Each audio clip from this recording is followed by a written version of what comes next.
ও যুবক বলো না, তোমাকে কর্মযোগ্য কে বানাইলো? কর্মযোগ্য কে রাখলো? যদি অসুস্থতা দিয়ে বিছনায় ফালায় রাখতো কি করতে? কি করার ছিল?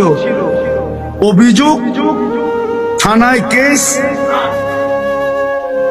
কোর্টে যায় আপিল, র্যাবের কাছে নালিশ, কি করার ক্ষমতা ছিল? অস্তিত্বটাকে দিল। কর্মযোগ্যকে বানাইলো। কর্মযোগ্য কে রাখতেছে?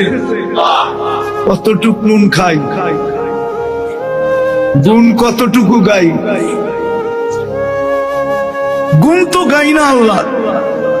চলেন দেখি জান্নাতের একটু ধারণা দিয়া কার মনে এই আগ্রহ জাগে যে আমি চাই আল্লাহ আমাকে জান্নাতের বিনিময়ে কিনো।